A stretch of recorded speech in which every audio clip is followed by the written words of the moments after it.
Un ritual de éxtasis para celebrar contratos, comisiones, sobornos, que haya negocio para todos. Una recompensa, un pacto entre caballeros, pero también un arma de chantaje. Una derivada más de la masculinización del poder y de la corrupción. Soy Juan Luis Sánchez.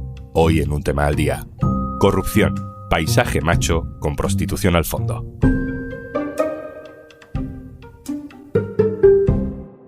Una cosa antes de empezar. ¿Sabes que Kit Digital puede ayudar a digitalizar tu negocio? Al final del episodio te cuento cómo lo puedes solicitar.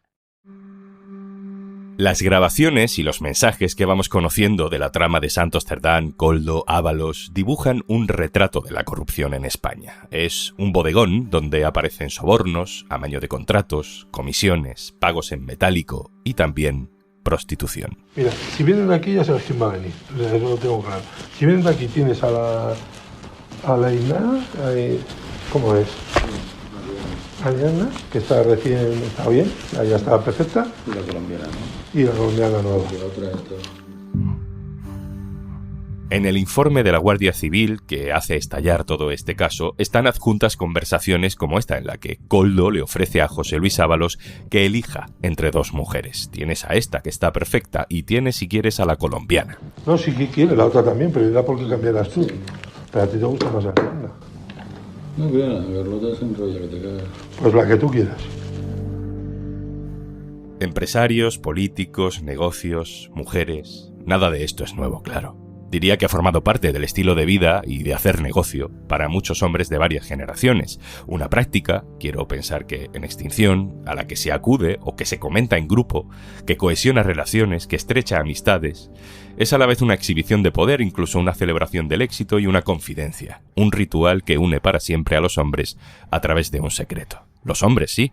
Un artículo reciente publicado en la revista científica Nature calcula que el 80% de los implicados en casos de corrupción en España son hombres. Solo el 20%, por tanto, mujeres. Hay muchas causas estructurales para esto, otro día las desglosamos, pero lo que está claro es que este tipo de sesgos de género facilita un determinado ambiente que acaba siendo más proclive para determinado tipo de comportamientos.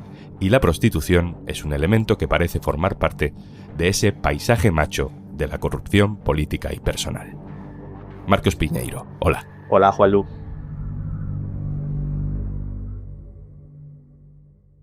Marcos Piñeiro es jefe de la sección de política del diario.es y nos va a ayudar a hacer un pequeño repaso, Marcos, quizá empezando por el primer caso, o de la política reciente, el más mediático, en el que un sumario acreditaba la relación entre corrupción y prostitución. Es el caso de aquella frase del bolquete de putas que conocimos en 2015. Recuérdanos aquello.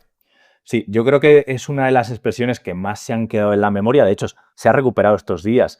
Y a raíz del caso de Santos Cerdán, hay gente del PSOE que se lo ha afeado al PP. Yo creo que es una de las más importantes por la forma en la que se habla de la prostitución, como si las prostitutas se pudieran transportar en un camión y descargar donde uno quiera. La frase forma parte del caso Espías de la Comunidad de Madrid, aquel entramado que se fraguó en las guerras políticas entre Esperanza Aguirre y Alberto Ruiz Gallardón. Un día, varios guardias civiles implicados se juntaron con Granados para hablar de cómo estaban intentando frenar el caso y de sus declaraciones ante el juez. Uno de ellos cuenta que ya ha declarado y que ha tenido una conversación con el entonces viceconsejero de Presidencia de la Comunidad de Madrid, Alejandro Halfter. Le ha contado lo que ha dicho y este ha quedado muy satisfecho. Y la frase literal que le dice Halfter es: habéis declarado muy bien, hay que celebrarlo con un bolquete de putas. Halfter, por cierto, siguió ligado al PP de Madrid, ha ejercido diversos cargos también con el PP nacional, sobre todo en empresas públicas, y continúa ligado al PP. Es el secretario general de la Cámara de Comercio de la Comunidad de Madrid, que es un cargo que elige la Asamblea de Madrid, donde el PP tiene mayoría. Estos días de crisis en el PSOE hay quien se acuerda también del caso Gürtel, por intentar compararlo, por intentar hacer la equivalencia. El caso Gürtel tiene sentencia firme, se condenó al PP por corrupción como partido financiado ilegalmente, pero en todo caso, de fondo, también aparecía la prostitución. Sí, yo creo que no hay trama de corrupción en donde no aparezca la prostitución, y la más importante que hemos tenido en el país no se iba a librar. En la trama Gürtel aparece la prostitución como una forma de afianzar relaciones con concejales y cargos políticos, una manera de estrechar lazos, con aquella gente a la que luego se le iban a pedir ciertos favores. A esos cargos se les ofrecían prostitutas, se organizaban fiestas con mujeres. Hay muchos audios en la trama que lo confirman, pero es que además la secretaria de Francisco Correa, que era el empresario que lideraba esa trama de corrupción, declaró que su jefe le pedía chicas altas y rubias para poder relacionarse con los altos cargos a los que luego les iba a pedir ayudas con concesiones. En el sumario hay un montón de referencias a la prostitución, aparecen incluso fotos en algún momento de Correa, pero además aparece también como una forma de chantaje. Con un momento dado, varios de los implicados hablan de que hay unas fotos de un hombre con unas prostitutas y que creen que a ese hombre se le ha tendido una trampa para luego chantajearle. Esto de la trampa que dices es interesante, Marcos, porque debe estar tan extendida esta práctica en según qué ambientes que incluso algunos políticos han desarrollado un sexto sentido para darse cuenta cuando en realidad, más que agasajarles, les están tendiendo una trampa para un futuro chantaje. Sí, hay un episodio que para mí es de los más sorprendentes porque revela la naturalidad con la que se habla de la prostitución y cómo se habla de la prostitución como manera de chantaje. Hace unos años, en el caso Lezo, apareció una conversación de Zaplana, que era entonces el presidente de la Comunidad Valenciana, en el que contaba a un abogado que era amigo suyo un viaje a Francia en el que una empresa que quería hacerse con la gestión del agua de Valencia le había pagado el vuelo, le había invitado a un restaurante muy caro y él resumía, le habían intentado comprar. Él se negó, había muchos intereses cruzados para la gestión de esa concesión, era una empresa extranjera, bueno, él se niega.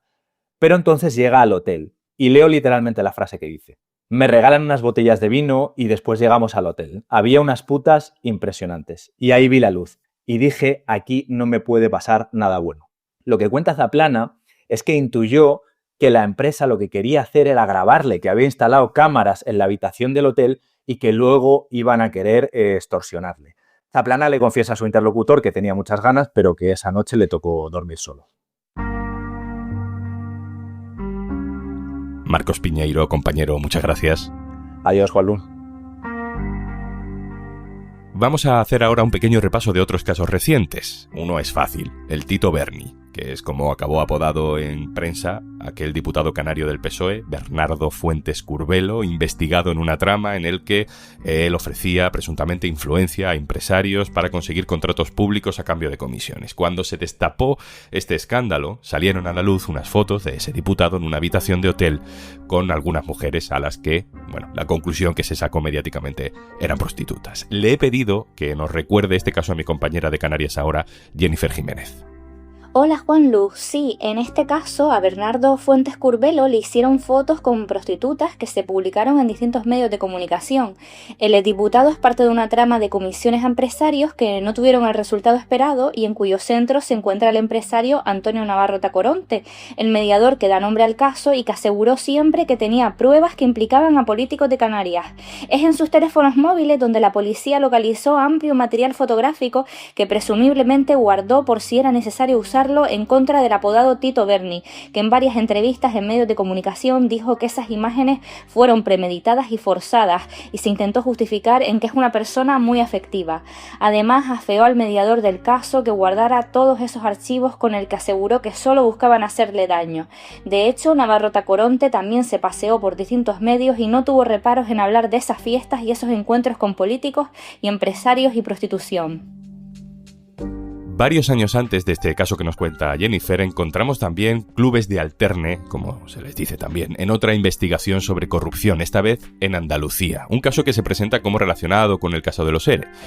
Según un sumario que investigó una serie de enchufes en una fundación de empleo destinada a personas en paro, el director general, Fernando Villén, gastó más de 32.000 euros a cargo de la tarjeta de la fundación en clubes de prostitución. Mi compañero del diario.es en Andalucía, Dani Cela, nos recuerda este caso. Hola, Juanlu. Sí, en Andalucía el vínculo entre corrupción y prostitución se sustanció, como dices, en el caso FAFE, que todavía se está judicializando, y además es objeto de una comisión de investigación en el Parlamento. Seguro que habréis escuchado infinidad de veces a dirigentes del PP acusar al PSOE de gastar dinero público en drogas, putas y juergas. En realidad esto es una simplificación a brochazos que los populares usaron y usan como lema de campaña contra los socialistas. En el famoso caso ERE, que condenó a la cúpula de los gobiernos del PSOE, incluidos 2 expresidentes, en realidad no apareció ninguna derivada de estas chuscas que vinculase a dirigentes socialistas con prostitutas. Se condenó al chofer del director general de Trabajo, que era el cerebro de la trama, por usar fondos públicos de la Consejería de Empleo para comprar cocaína y pagarle copas a su jefe. Pero en el caso FAFE sí, hubo malversación de fondos en clubs de alterne y este estalló cuando el proceso judicial de los ERE aún no había terminado. Por eso, al PP no le costó establecer ese marco mental que hasta el día de hoy busca invalidar la imagen del PSOE. Tan importante fue el binomio corrupción-prostitución para el desplome moral y político del PSOE andaluz que en 2018, te acordarás, el candidato del PP y hoy presidente de la Junta, Juanma Moreno, arrancó su campaña electoral a las puertas de un prostíbulo en ruinas de Sevilla, el Don Ángelo, donde el presidente de la Fundación FAFE usó una tarjeta de crédito con dinero público para gastárselo en prostitutas. Y para terminar, saludo a mi compañera Ana Requena Aguilar, redactora jefa de género del diario.es. Hola, Ana. Hola, ¿qué tal? Hay que decir que en estos audios que han trascendido, sobre todo son Ábalos y Koldo los que hablan de prostitución. Lo digo porque de Santos Cerdán todavía pues no tenemos grabaciones que acrediten su relación con este tipo de prácticas, ¿no? Pero en todo caso, Ana, hay elementos comunes en estos casos que hemos repasado, ¿no? El dinero, claro, el poder, la presencia de empresas constructoras muchas veces, pero también la prostitución. ¿Qué te sugiere a ti todo esto? Sí, yo creo que hay varios puntos. Uno, bueno, creo que tiene que ver con esto que se llama pacto patriarcal o pacto de caballeros, ¿no? Es un concepto que viene a hablar de esa forma, que no siempre es explícita ni reconocida por quienes participan en ella, en la que los hombres, digamos, aceptan y reproducen determinados códigos de conducta y determinados valores. Puede ser el silencio o el asentimiento ante lo que hacen otros hombres, pero también ese pacto puede tener que ver con participar de ritos, ¿no? O formas como muy típicas de confraternizar entre hombres, como la prostitución, ¿no? Hay también quien, por ejemplo, dice que las agresiones sexuales grupales tienen esta connotación de confraternizar, de generar un pacto entre hombres, de mostrarle la masculinidad y ser hombre, ¿no? En función de lo que muestras ante los demás hombres.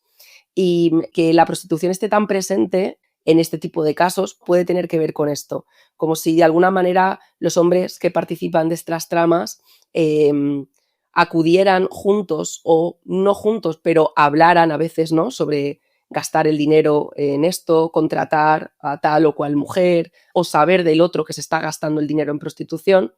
Puede ser como un poco esa forma, ¿no? de sellar ese pacto.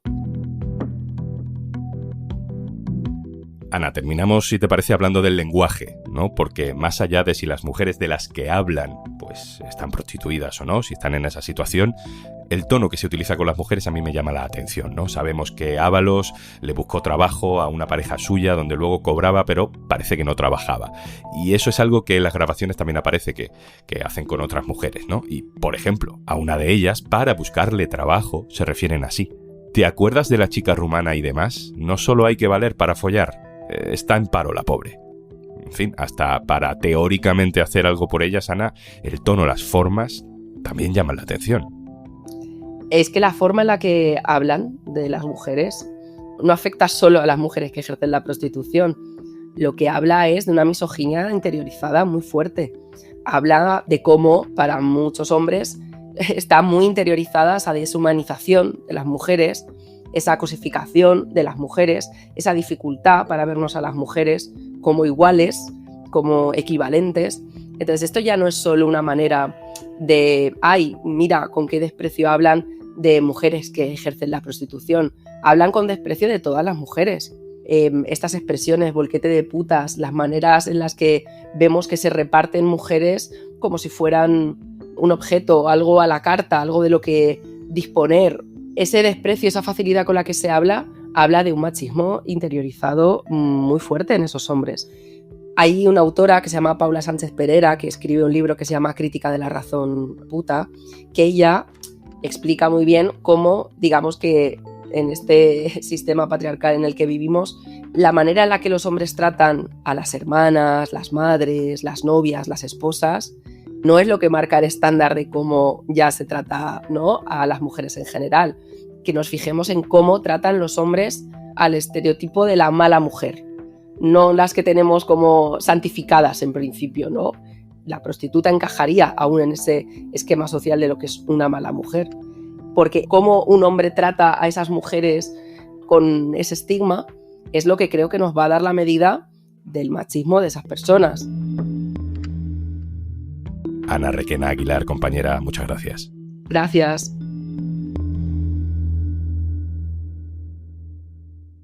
Y antes de marcharnos, Gracias a Kit Digital, empresas como Seba Calzados han digitalizado sus negocios. Con la ayuda del Kit Digital te pone al alcance tecnologías que tienen otras empresas que son más importantes y te ayuda el acceso a esa tecnología. Solicita ya tu bono digital. Kit Digital es una iniciativa del Gobierno de España gestionada por Red.es. Infórmate en el 900-909-001 o en acelerapyme.es. Colabora Cámara de Comercio de España. Financiado por la Unión Europea. Next Generation. Plan de recuperación, Gobierno de España. esto es Un Tema al Día, el podcast del diario.es. Si te gusta lo que hacemos, necesitamos tu apoyo. Hazte socio, hazte socia del diario.es en el diario.es/socio. El podcast lo producen Carmen Ibáñez, Marcos García Santonja e Izaskun Pérez. El montaje es de Pedro Nogales. Yo soy Juan Luis Sánchez. El lunes, otro tema.